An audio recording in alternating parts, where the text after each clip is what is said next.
उपस्थित है। महिला मोर्चा की हमारी प्रदेश की अध्यक्षा योगिता सिंह जी है और भारतीय जनता पार्टी के हमारे प्रदेश के उपाध्यक्ष श्री राजन तिवारी जी, श्रीमान जयवीर राणा जी, हमारी मीडिया के प्रभारी नवीन कुमार जी है, हमारे जिले के अध्यक्ष राजेश गोयल जी है और प्रवक्ता ऋचा पांडे जी हैं और यहाँ हमारे जिलाध्यक्ष नई दिल्ली की दिख रहे हैं, महिला मोर्चा की प्रदेश की पदाधिकारी हैं, सब दिल्ली से करोलबाग जिले की और पूरी दिल्ली से महिला मोर्चा की जो हमारी मातृ शक्ति है वो आज यहाँ पर जल बोर्ड के मुख्यालय पर दिल्ली के मुख्यमंत्री को ये बताने आई है कि आपने कहा था कि हमारी सरकार आएगी तो हम साफ पानी और 24 घंटे पानी देंगे, लेकिन आज बड़े शर्म के साथ, बड़े खेद के साथ, बड़ी तकलीफ और दुख के साथ यहाँ आना पड़ा है। स्वच्छ जल हमारा अधिकार है। दिल्ली के मुख्यमंत्री और दिल्ली सरकार जो बिजली हाफ और पानी माफ के वादे पर सरकार में आई थी, आज जब यमुना जी के अंदर अमोनिया युक्त पानी आ रहा है, लोगों की जान के साथ, लोगों की हेल्थ के साथ जो खिलवाड़ किया जा रहा है, ये भारतीय जनता पार्टी और दिल्ली की जनता और हमारी महिला शक्ति बर्दाश्त नहीं करेगी। ये जो गंदा पानी दिल्ली जल बोर्ड के द्वारा सप्लाई किया जा रहा है, आपको पता होगा, आपको जानना चाहिए कि दिल्ली सरकार ने यमुना एक्शन प्लान के अंतर्गत 14 नए एसटीपी प्लांट लगाने की बात कही थी। मोदी सरकार ने 400 करोड़ रुपया दिल्ली जल बोर्ड को इस बात के लिए दिया था कि आप नए एसटीपी प्लांट लगाइए, लेकिन ये निकम्मी सरकार जो प्रचार में दिख रहे हैं, जो चौक चौराहों पर अपनी चेहरे की चमकते हुए चेहरे की फोटो लगा रहे हैं, वो दिल्ली की जनता की टैक्स की जो गाड़ी कमाई का पैसा है उसको बर्बाद करने का काम कर रहे हैं और पानी साफ नहीं दे रहे हैं, पानी गंदा दे रहे हैं।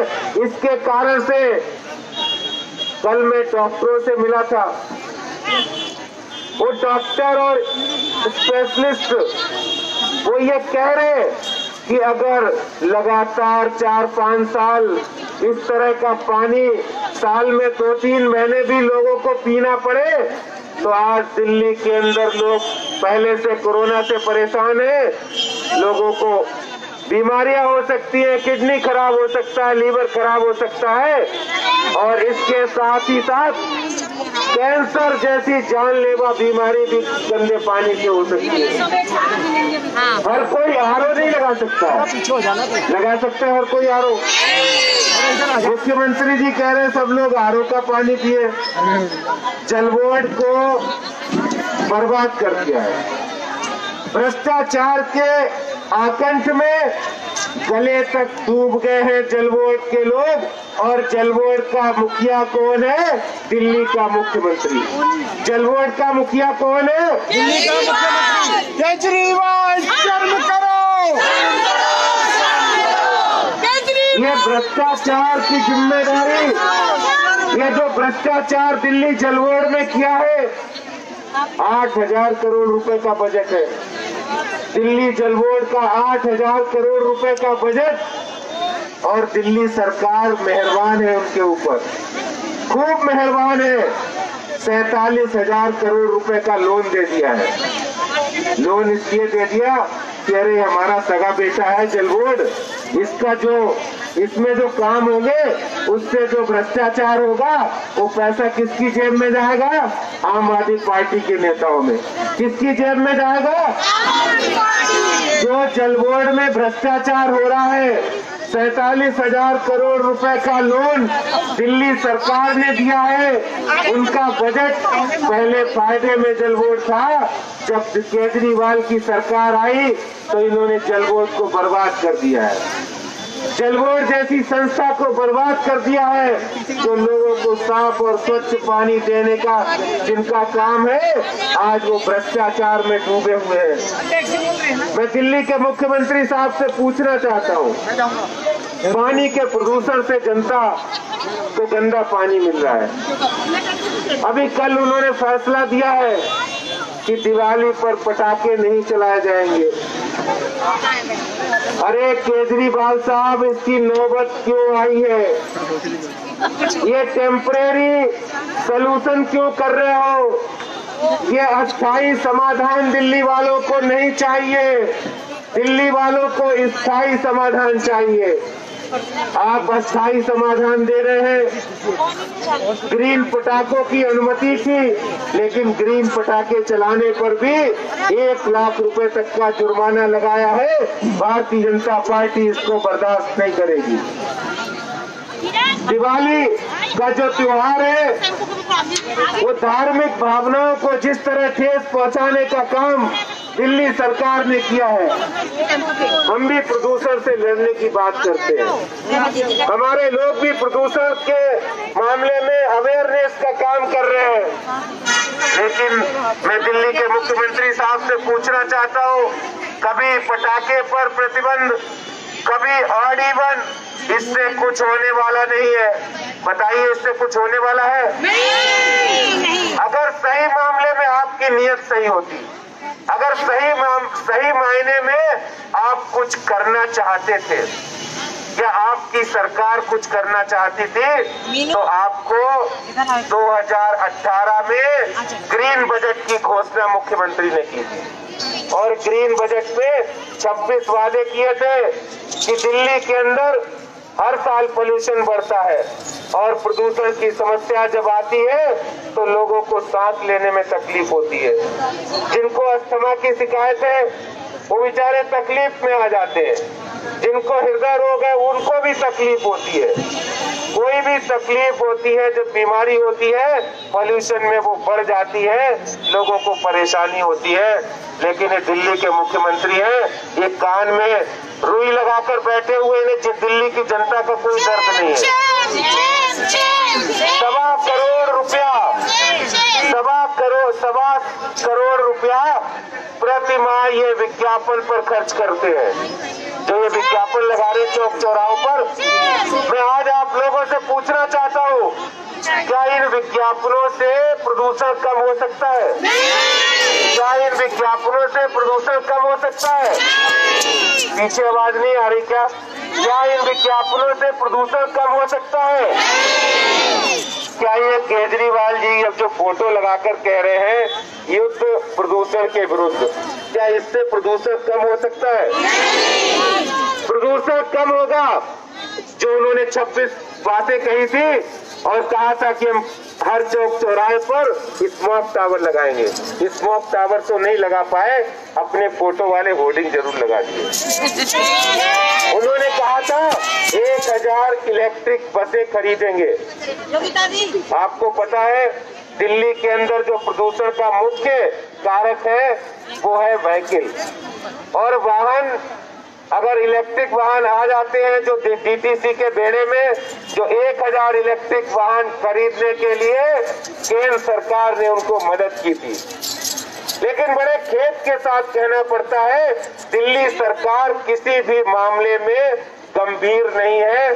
जहां समस्या के समाधान के लिए कोई ठोस कदम उठाने की बात आती है तो वो चुप्पी साध लेते हैं। 1087 करोड़ रुपए का बजट केंद्र सरकार हर साल इनको प्रदूषण से की समस्या से निपटने के लिए देती है। और शर्म के साथ कहना पड़ता है, दुख के साथ कहना पड़ता है कि उसमें से 1000 करोड़ रुपया इन्होंने खर्च ही नहीं किया है। इससे ज्यादा शर्म की बात नहीं हो सकती कि एक और दिल्ली की जनता पॉल्यूशन से, कोरोना से और दिल्ली में गंदे पानी की सप्लाई से परेशान हो, और वहीं दूसरी ओर दिल्ली के मुख्यमंत्री जो उनका 65,000 करोड़ रुपए का जो इतना भारी भरकम बजट है उसका पैसा अपने प्रचार में खर्च कर रहे हो, अपने इश्तेहार में अपनी बड़ी बड़ी फोटो लगाकर लोगों को भ्रमित करने में लगे हो। और वहीं दूसरी ओर मैं आपको बताना चाहता हूं, ये जो हमारी बहनें यहाँ इकट्ठी हैं, पूरी दिल्ली के अंदर जाकर आप लोग बताइए, अपने सोशल मीडिया पर बताइए, दिल्ली के मुख्यमंत्री और दिल्ली सरकार की पोल खोलिए कि दिल्ली के मुख्यमंत्री जल बोर्ड को 47,000 करोड़ रुपया देते हैं, जल बोर्ड पूरा पैसा डुबो देता है और वो घाटे में आ जाता है, और दिल्ली नगर निगम के डॉक्टर, दिल्ली नगर निगम के सफाई कर्मी, दिल्ली नगर निगम की नर्सेज, दिल्ली नगर निगम के काम करने वाले जो भी कर्मचारी हैं, आज उनको पैसे नहीं मिलने से जो 13,000 करोड़ रुपए का ड्यू है, जो बकाया है, वो नहीं मिलने से उनको सैलरी देने में दिक्कत आ रही है।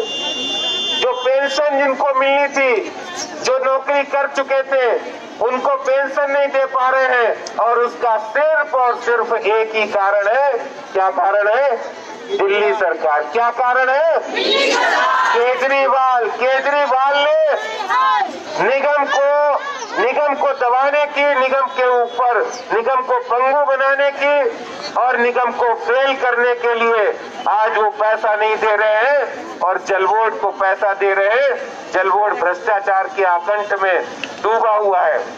आज हम लोग इस मंच से जल बोर्ड मुख्यालय के सामने ये प्रदर्शन कोई सांकेतिक नहीं है, ये धरना सिर्फ संकेत मात्र नहीं है, ये धरना आगाज है, ये धरना शुरुआत है उस आंदोलन की कि दिल्ली सरकार, दिल्ली के मुख्यमंत्री आप जाग जाइए। हमारी बहनें जाग गई हैं और अब आपको चैन से बैठने नहीं देंगे जब तक दिल्ली के अंदर दिल्ली के जनता की टैक्स की गाड़ी कमाई का पैसा जनता की भलाई के लिए नहीं लगेगा, साफ पानी देने में नहीं लगेगा, प्रदूषण को समाप्त करने में नहीं लगेगा, तब तक ये आंदोलन जारी रहेगा। और एक दिन ऐसा भी आएगा कि आज जल बोर्ड के मुख्यालय पर है तो कल कभी हम दिल्ली के मुख्यमंत्री के दरवाजे भी जाएंगे। चैन से नहीं बैठने देंगे, ना विधायकों को, आम आदमी पार्टी के विधायक हो, आम आदमी पार्टी के मंत्री हो, जिनका एकमात्र एजेंडा है दिल्ली में प्रचार करना। मैं तो कहता हूं वो मुख्यमंत्री कम है, प्रचार मंत्री ज्यादा है। दिल्ली की जनता ने आपको चुनकर भेजा है। मुख्यमंत्री बनने से पहले तो आपने पता नहीं क्या क्या वादे कर दिए थे।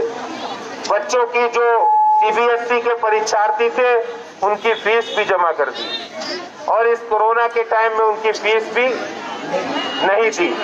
अभी कल हम लोग दिल्ली यूनिवर्सिटी के छात्र बैठे थे, बहुत दुख तकलीफ हुआ।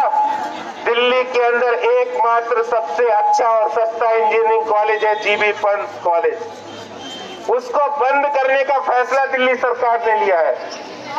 वो छात्र अनशन पर बैठे थे और दिल्ली सरकार उस पॉलिटेक्निक इंजीनियरिंग कॉलेज को बंद करने जा रही है। उन्होंने 20 नए कॉलेज खोलने की बात कही थी, लेकिन एक भी कॉलेज नहीं खोला और एक अच्छे कॉलेज को बंद करने जा रहे हैं। आज हम लोग इस यहाँ से दिल्ली जल बोर्ड के जो सीईओ है, दिल्ली जल बोर्ड जिनके अंतर्गत आता है मुख्यमंत्री, उनको इस मंच से चेतावनी देना चाहते हैं कि दिल्ली की जनता को साफ पानी देना आपका दायित्व है, आपका कर्तव्य है, और दिल्ली की जनता को साफ पानी चाहिए। गंदा पानी देकर दिल्ली की जनता बीमार नहीं होना चाहती है। और आपने जो ये साजिश, जो भ्रष्टाचार किया है, इसके खिलाफ भारतीय जनता पार्टी ये आवाज को बुलंद करेगी और आपको मजबूर होना पड़ेगा। जल बोर्ड को निजीकरण की तैयारी चल रही है। बोले जल बोर्ड को निजीकरण कर देंगे, हमारे पास भी पैसा आएगा। ये दिल्ली सरकार जहां एक और पानी की सप्लाई नहीं दे पा रही, जहां एक और पानी की सप्लाई नहीं दे पा रही, जल बोर्ड के जो कर्मी हैं उनके पेंशन के पैसे भी नहीं मिल रहे हैं, प्रोविडेंट फंड के पैसे नहीं मिल रहे हैं और जल बोर्ड का प्राइवेटाइजेशन करने जा रहे हैं। भारतीय जनता पार्टी जल बोर्ड के प्राइवेटाइजेशन का मुखर विरोध करती है और मैं केजरीवाल साहब से कहना चाहता हूं, अगर आप काम नहीं कर सकते, अगर आप जिम्मेदारी संभाल नहीं सकते, अगर आप लोगों को साफ पानी दे नहीं सकते, अगर आप प्रदूषण की समस्या का हल नहीं कर सकते, अगर आप दिल्ली के अंदर लोगों को साफ और स्वच्छ हवा नहीं दे सकते, तो आपको एक मिनट भी गद्दी पर रहने का अधिकार नहीं, इस्तीफा दे देना चाहिए। केजरीवाल इस्तीफा दो, केजरीवाल इस्तीफा दो, केजरीवाल इस्तीफा दो, केजरीवाल इस्तीफा दो, केजरीवाल इस्तीफा दो, केजरीवाल इस्तीफा दो, केजरीवाल इस्तीफा दो, केजरीवाल इस्तीफा दो, केजरीवाल इस्तीफा दो, केजरीवाल हाय हाय, केजरीवाल हाय हाय, केजरीवाल हाय हाय, शर्म करो, शर्म करो, शर्म करो, शर्म करो, शर्म करो, शर्म करो,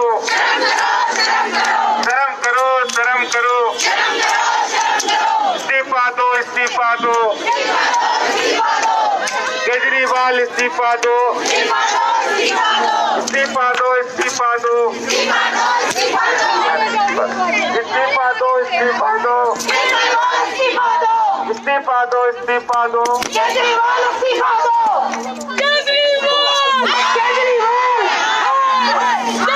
बहुत बहुत धन्यवाद।